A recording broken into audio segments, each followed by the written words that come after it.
Welcome back to Voice and Vision, the podcast where faith meets leadership and strategy is birthed in prayer. I'm Dr. Christina Asare, and today's episode is one that every overwhelmed visionary leader needs to hear. And the title for today is called Scattered and Stretched: The Leadership Cost of Context Switching. Let's be honest, many of us wear too many hats. We're leading meetings, we're responding to emails, managing projects, checking on teams, pivoting from home responsibilities to workplace pressure, and somewhere in the middle, trying to hear from God. Just naming out this list gives me a headache. I'm exhausted from thinking about all of those responsibilities. But here's the truth: you can't lead well when your mind is everywhere. There is a leadership cost to being constantly pulled in multiple directions. It's called context switching, and it's draining your clarity, your creativity, and your capacity. Context switching is the mental toil we pay when we shift rapidly between tasks, platforms, or conversations. On the surface, it may seem like multitasking, but research tells us the opposite. Every time we switch tasks, it takes our brain 20 to 25 minutes to fully regain focus. Can you think about that? Yesterday, I was coming home from my family's pups training, dog training, and our little pup, he was being trained. And after that, I had to come home and prepare myself for Bible study. And then while I was getting out of my car, someone was standing at my door. And in my mind, I'm like, who is that? I don't remember inviting someone there, but I was so exhausted. And she was having a conversation with me about solar panels, and I was just mentally checked out. In my mind, I'm like, listen, I'm just trying to get ready for Bible study. But I allowed her to finish what she had to say. But quite honestly, I can't remember anything. Context switching: 20 to 25 minutes to really gain focus, to regain focus on a new topic.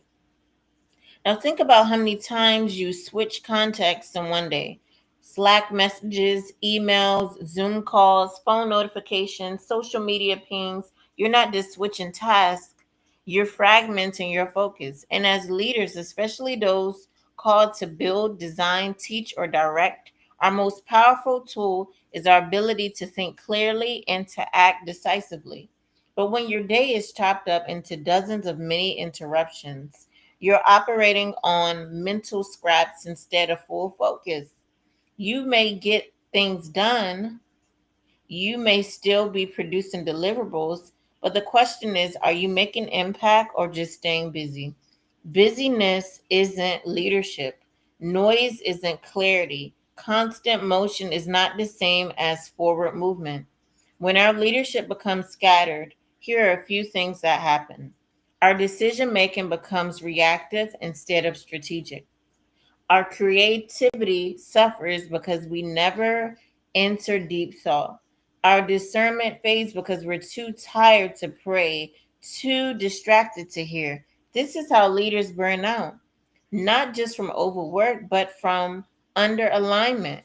Let's bring it back to the Word of God. I love hearing about Nehemiah. In Nehemiah chapter 6, verse 3, when Nehemiah's enemies tried to pull him into unnecessary conversation, he responded with power and focus.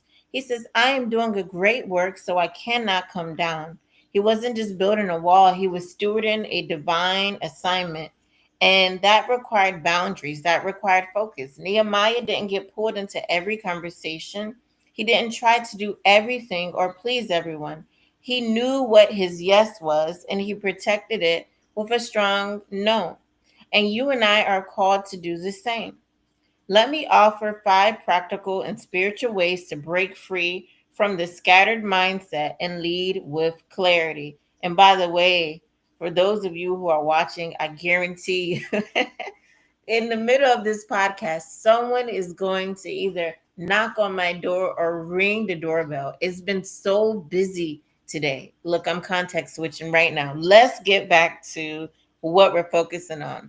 The 5 practical and spiritual ways to break free from the scattered mindset and to lead with clarity. Number 1, protect deep work blocks like sacred time.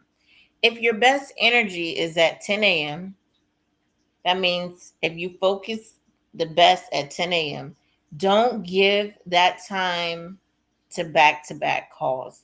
Use it to write, build, plan, and pray. 2, batch your communication. Respond to emails and messages and set windows. Don't live in your inbox. I tell people all the time, I cannot just talk on the phone all day. I cannot receive messages all day. No, there has to be structure in my schedule. Otherwise, I'm not going to get anything done. 3, audit your meetings. Are they moving vision forward or just filling the calendar? Eliminate or delegate those that drain without impact. 4, start your day with the word, not the world.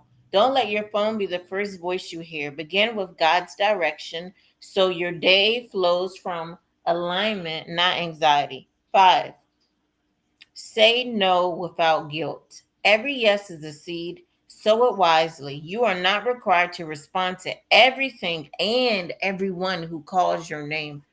I have so many phone calls, even looking at my phone right now. I have 162 voicemails that I have not had the chance to listen to. I would say about 70% of those are spam calls, and I'm going to delete them from my phone. I have to say, no, I can't listen to all of these calls. They're trying to sell things, they're trying to promote their business. But right now, I am focused on what God has for me. And finally, as Christian leaders, our strength doesn't just come from our skills, it comes from our clarity. Clarity rooted in calling, clarity birthed in prayer, clarity that gives us the courage to say, I can't come down. I'm doing a great work. So if you ever felt scattered lately, stretched too thin, or like your impact is being diluted, take this episode as a divine reminder. You don't have to lead from depletion, you can lead from wholeness. And here are some questions I want you to write down. Take out your notebook or your phone, write down these questions. I want you to reflect on these questions. What is fragmenting your focus right now? I'll read it again. What is fragmenting your focus right now? 2, have you traded clarity from constant activity? Have you traded clarity for constant activity? And finally, where do you need to pause, simplify, and realign? And I'm going to stop right here. Thank you for joining me today on Voice and Vision. If this episode spoke to your spirit, share it with a teammate, a fellow leader, a friend, a family member, or someone navigating pressure in a noisy season. Subscribe more for episodes that blend spiritual wisdom with leadership insight. And until next time, stay grounded, stay focused, and stay on the wall. God bless you.